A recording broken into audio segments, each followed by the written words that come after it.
शुभाङ्गसुरेशं विश्वाधारं गगनसदृशं मेघवर्णं शुभाङ्गं लक्ष्मीकान्तं कमलनयनं योगिहृद्यानगम्यं वन्दे विष्णुं भवभयहरं सर्वलोकैकनाथम्।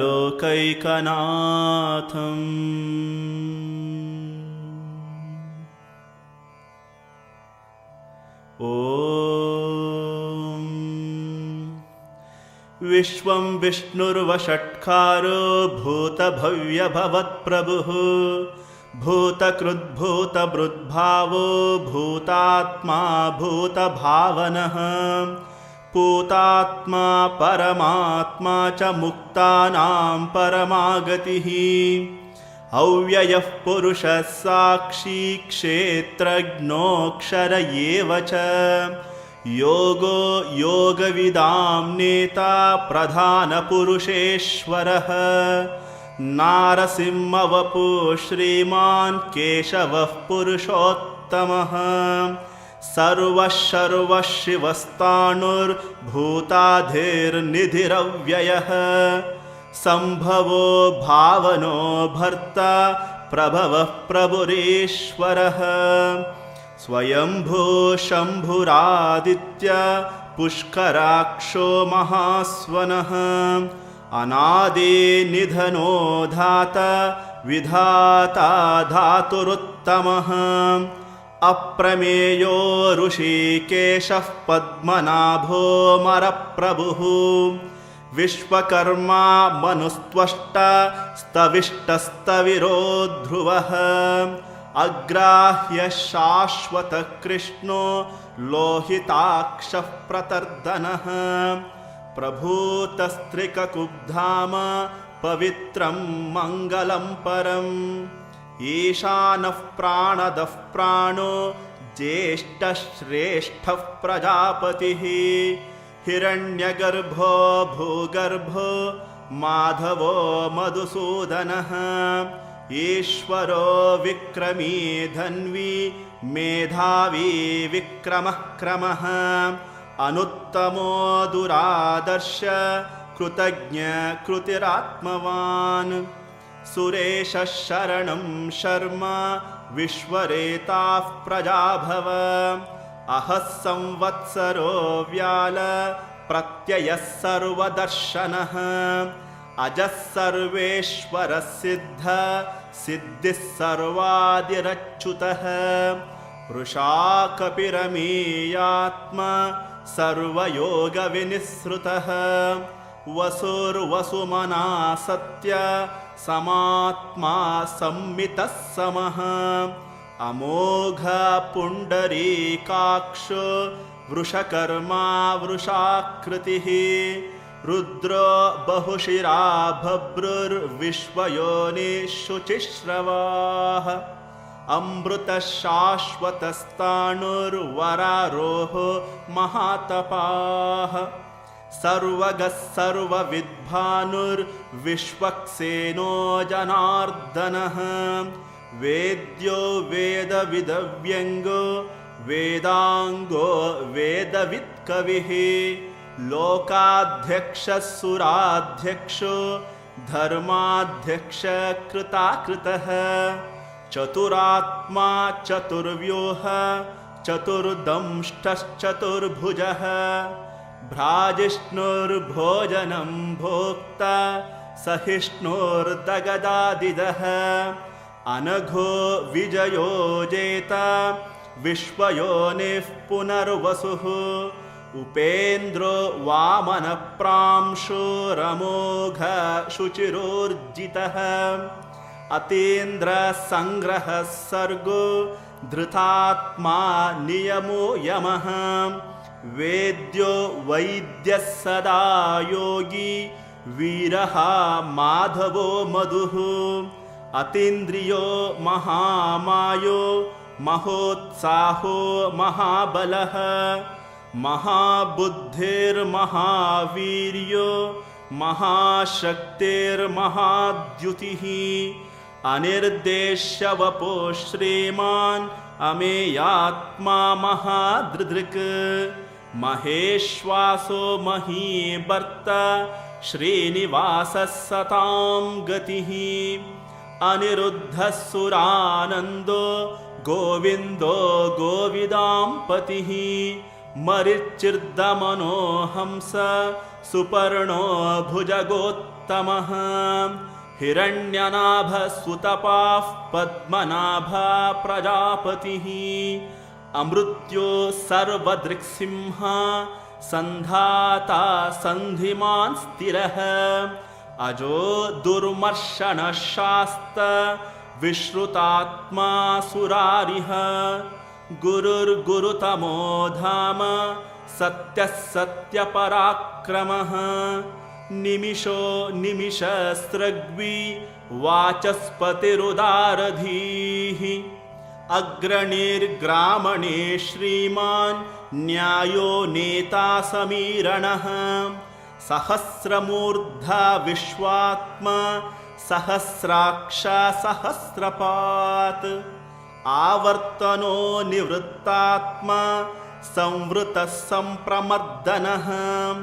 अहः संवर्तको वह्निरनिलो धरणीधरः सुप्रसादप्रसन्नात्मा विश्वधृग् विश्वभुग्विभुः सत्कर्ता सत्कृतर्साधुर्जह्नुर्नारायणो नरः असंख्येयो प्रमेयात्मा विशिष्टा शिष्टकृच्छुचिः सिद्धार्ता सिद्धसंकल्प सिद्धिदः सिद्धिसाधनः वृषाहि वृषभो विष्णुर्वृषपर्वा वृषोदरः वर्धनो वर्धमानश्च विविक्ता श्रुतिसागरः सुबुधो दुर्धरो वाग्मी महेन्द्रो वसुदो वसुः नैकरूपो बृहद्रूप शिपिविष्टः प्रकाशनः ओजस्तेजोद्युतिधर प्रकाशात्मा प्रतापनः वृद्धस्पष्टाक्षरो मन्त्रश्चन्द्रांशुर्भास्करद्युतिः अमृतांशूद्भवो भानु शशबिन्दुसुरेश्वरः औषधं जगतः सेतु सत्यधर्मा पराक्रमः भूतभव्यभवन्नाथ पवनः पावनो नलः कामः कामकृत्कान्त कामः कामप्रदप्रभुः युगादिकृत्युगावर्तो नैकमायो महाशनः अदृश्यो व्यक्तरूपश्च सहस्रजितनन्तजित् इष्टो विशिष्टाशिष्टेष्ट शिखण्डे नहुषो वृषः क्रोधः क्रोधकृत्कर्ता विश्वबाहुर्महीधरः अच्युतः प्रतितः प्राण प्राणदो वासवानुजः अपां निधिरदष्टानमप्रमत्ता प्रतिष्ठितः स्कन्दस्कन्धधरो धुर्यो वरदो वायुवाहनः वासुदेवो बृहद्भानुरादिदेवा पुरन्दरः अशोकस्तारणस्तार शूरा शौरिर्जनेश्वरः अनुकूलशतावर्त पद्मी पद्मनिभेक्षणः पद्मनाभोरविन्दाक्ष पद्मगर्भा शरीरभृत् महर्दि वृद्धो वृद्धात्मा महाक्षो गरुडध्वजः अतुलशरभो भीमा समयज्ञो हविर्हरिः सर्वलक्षणलक्षण्यो लक्ष्मीवान् समितिञ्जयः विक्षरो रोहितो मार्गो हेतुर्दामोदरः सः महीधरो महाभागो वेगवानामिताशनः उद्भवः क्षोभणो देव श्रीगर्भा परमेश्वरः करणं कारणं कर्ता विकर्ता गहनो गुहा व्यवसायो व्यवस्थान संस्थानस्तानदो ध्रुवः परर्दी परमस्पष्ट स्तुष्ट पुष्ट शुभेक्षणः रामो विरामो विरजो मार्गो नेयो नयो नयः वीरशक्तिमतां श्रेष्ठो धर्मो धर्मविदुत्तमः वैकुण्ठः पुरुषः प्राणदः प्रणवः पृथुः हिरण्यगर्भा शत्रुघ्नो व्याप्तो वायुरधोक्षजः ऋतुः सुदर्शनः काल परमेष्ठी परिग्रह उग्रः संवत्सरो दक्षो विश्रामो विश्वदक्षिणः विस्तार स्थावरस्ताणु प्रमाणं बीजमव्ययम् अर्थोऽनर्थो महाकोशो महाभोगो महाधनः अनिर्विण्णस्तविष्टो भूर्धर्मयूपो महामकः नक्षत्रनेमिर्नक्षत्री क्षमा क्षामा समीहनः यज्ञ इज्जो महेज्यश्च कृतं सत्रं सतां गतिः सर्वदर्शी विमुक्तात्मा सर्वज्ञो ज्ञानमुत्तमम् सुवृत सुमुख सूक्ष्म सुघोषा सुकुदः सुहृत् मनोहरो जितक्रोधो वीरबाहुर्विदारणः स्वापनस्ववशो व्यापी नैकात्मा नैककर्मकृत् वत्सरो वत्सलो वत्सी रत्नगर्भो धनेश्वरः धर्मगुप्धर्मकृद्धर्मी सदसक्षरमक्षरम् अविज्ञाता सहस्रांशुर्विधाता कृतलक्षणः गभस्तिनेमिः सत्त्वस्थ सिंहो भूतमहेश्वरः आदिदेवो महादेवो देवेशो देवभृद्गुरुः उत्तरो गोपतेर्गोप्ता ज्ञानगम्या पुरातनः शरीरभूता भृद्भोक्ता कपीन्द्रो भूरि दक्षिणः सोमपो मृतपः सोमा पुरुजेत् पुरुसत्तमः विनयो जयः सत्यसन्धो दाशार्हा सात्वतां पतिः जीवो विनयिता साक्षी मुकुन्दो मितविक्रमः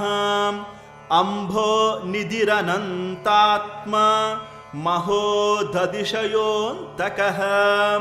अजो मर्हार्ह स्वाभाव्यो जितामित्रप्रमोदनः आनन्दो नन्दनो नन्द सत्यधर्मा त्रिविक्रमः महर्षि कपिलाचार्य कृतज्ञो मेदिनीपतिः त्रिपदस्त्रीदशाध्यक्षो महाशृङ्गाकृतान्तकृत् महावराहो गोविन्द सुषेणः कनकाङ्गदी गुह्यो गभीरो गहनो गुप्तश्चक्रगदाधरः वेधास्वाङ्गोजितकृष्णो दृढासङ्कर्षणोच्युतः वरुणो वारुणो वृक्ष पुष्कराक्षो महामनः भगवान् भगः नन्दी वनमाली हलायुध आदित्यो ज्योतिरादित्य सहिष्णुर्गतिसत्तमः सुधन्वा खण्डपरशुर्दारुणो द्रविणप्रदः दिवस्पृक् सर्वदृग्व्यासो वाचस्पतिरयो निजः त्रिसाम सामगः साम निर्वाणं भेषजं बिशक् सन्न्यासकृच्चमशान्तो निष्ठा शान्तिपरायणं शुभांग शान्तिदस्रष्ट कुमुदः कुवलेशयः गोहितो गोपतिर्गोप्ता वृषभाक्षो वृषप्रियः अनिवर्ती निवृत्तात्मा संक्षेप्ताक्षेमकृच्छिवः श्रीवत्सवक्ष श्रीवास श्रीपति श्रीमतांबरः श्रीदश्रीश श्रीनिवास श्रीनिधि श्रीविभावनः श्रीधर श्रीकर श्रेय श्रीमान् लोकत्रयाश्रयः स्वक्षस्वङ्गशतानन्दो नन्दिर्ज्योतिर्गणेश्वरः विजितात्मा विधेयात्मा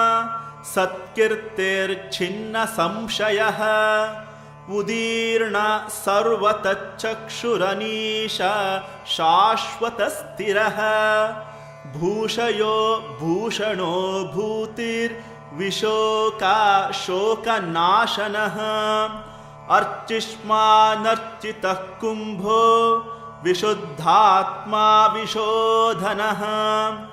अनिरुद्धो प्रतिरतः प्रद्युम्नो मितविक्रमः कालनेमिनिहा वीर शौरिशूरजनेश्वरः त्रिलोकात्मा त्रिलोकेश केशवा केशिहा हरिः कामदेवः कामपाल कामी कान्ता कृतागमः अनिर्देश्य वपुर्विष्णुर्वीरोऽनन्तो धनञ्जयः ब्रह्मण्यो ब्रह्मकृद्ब्रह्मा ब्रह्मा ब्रह्मविवर्धनः ब्रह्मविद्ब्राह्मणो ब्रह्मी ब्रह्मज्ञो ब्राह्मणप्रियः महाक्रमो महाकर्मा महातेजा महोरगः महाक्रतुर्महायज्वा महायज्ञो महाहविः स्तव्यस्तव प्रियस्तोत्रं स्तुतिस्तोतारणप्रियः पूर्णा पूरयिता पुण्या पुण्यकीर्तिरनामयः मनोजवस्तीर्थकरो वसुरेता वसुप्रदः वसुप्रदो वासुदेवो वसुर्वसुमना हविः सद्गति सत्कृते सत्ता सद्भूति सत्परायणः शूरसेनो यदुश्रेष्ठ सन्निवासा सुयामुनः भूतवासो वासुदेव सर्वा सुनिलयो नलः दर्पः दर्पदो दृप्तो दुर्धरोता पराजितः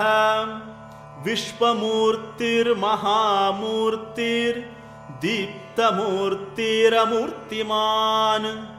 अनेकमूर्तिरव्यक्त शतमूर्ति शतानन एको नैक सवक्किं यत्तत् पदमनुत्तमं लोकबन्धुर्लोकनाथो माधवो भक्तवत्सलः सुवर्णवर्णो हेमांगो वरांगश्चन्दनांगदी वीरः विषमशून्यो घृताशीरच्चलश्चलः अमानी मानदो मान्यो लोकस्वामी त्रिलोकधृत् सुमेधा मेधजो धन्य सत्यमेधाधराधरः तेजो वृषोद्युतिधर सर्वशस्त्रमृतांवरः प्रग्रहो निग्रहो व्यग्रो नैकशृङ्गो गदाग्रजः चतुर्मूर्तिर्चतुर्बाहु चतुर्व्यूहा चतुर्गतिः चतुरात्मा चतुर्भाव चतुर्वेदा विदेकपात् समावर्तो निवृत्तात्मा दुर्जयो दुरतिक्रमः दुर्लभो दुर्गमो दुर्गो दुरावासो दुरारिः शुभांगो लोकसारंग सुतंतो स्तंतुवर्धनः इंद्रकर्मा महाकर्मा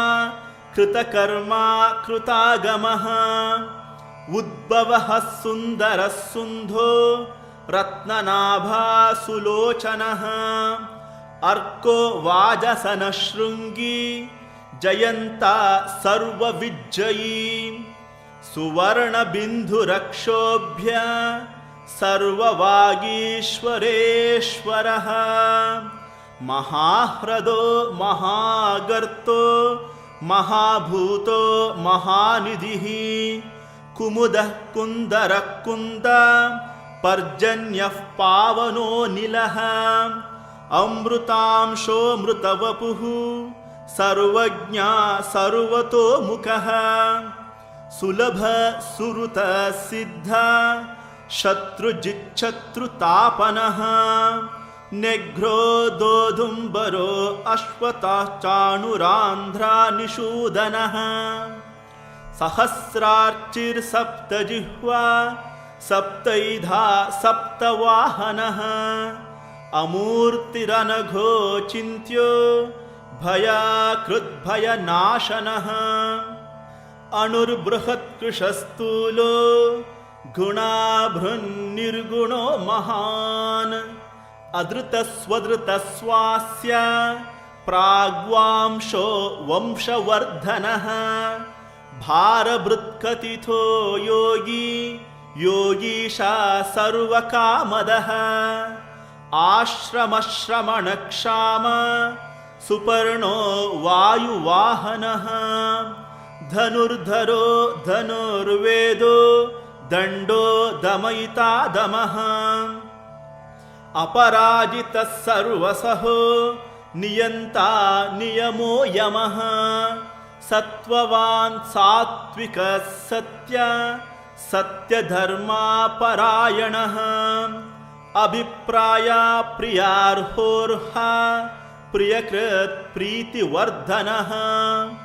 विहाय सा गतिर्ज्योति सुरुचिर्हुतभुक् विभुः रविर्विरोचनः सूर्य सविता रविलोचनः अनन्तो हुतबुद्भोक्ता सुखदो नैकजोऽग्रजः अनिर्विण्णः सदामर्षि लोकाधिष्ठानमद्भुतः सनातनमः कपिल कपिरव्ययः स्वस्तिदा स्वस्ति कृस्त्वस्ति स्वस्ति भुक् स्वस्ति दक्षिणः अरौद्रा कुण्डली चक्री विक्रम्योर्जितशासनः शब्दातिगा शब्दसः शिशिरा शर्वरीकरः अक्रूरपेशलो दक्षो दक्षिणक्षमिणां वरः विद्वत्तमो वीतभय पुण्यश्रवणकीर्तनः उत्तारणो दुष्कृतिः पुण्यो दुःस्वप्ननाशनः वीरः रक्षणस्वन्तो जीवनपर्यवस्थितः अनन्तरूपोऽनन्तश्री जितामन्युर्भयापः चतुरश्रो गभीरात्मा विदिशो व्यादिशो दिशः अनादि भूर्भुवो लक्ष्मीर्सुवीरो रुचिराङ्गदः जननो जन्म जन्माधिर्भीमो भीमपराक्रमः आधारनिलयो धाता पुष्पहासा प्रजागरः ऊर्ध्वगः सत्पथाचार प्राणदः प्रणवः पणः प्रमाणं प्राणनिलय प्राणभृत् प्राणजीवनः तत्त्वं तत्त्वविदेकात्मा जन्म मृत्युजरातिगः भूर्भुवः स्वस्तरुस्तार सविता प्रपितामहः यज्ञो यज्ञपतिर्यज्वा यज्ञाङ्गो यज्ञवाहनः यज्ञभृज्यज्ञकृद्यज्ञी यज्ञभुग्यज्ञसाधनः यज्ञान्तकृद्यज्ञगुह्य मन्नमन्नाद एव च आत्मयोनि स्वयं जातो वैखाना सामगायनः देवकी नन्दनस्रष्टा क्षितीशा पापनाशनः शङ्खबृन्नन्दकी चक्री शार्ङ्गधन्वा गदाधरा रथाङ्गपाणिरक्षोभ्य सर्वप्रहरणायुधा ओ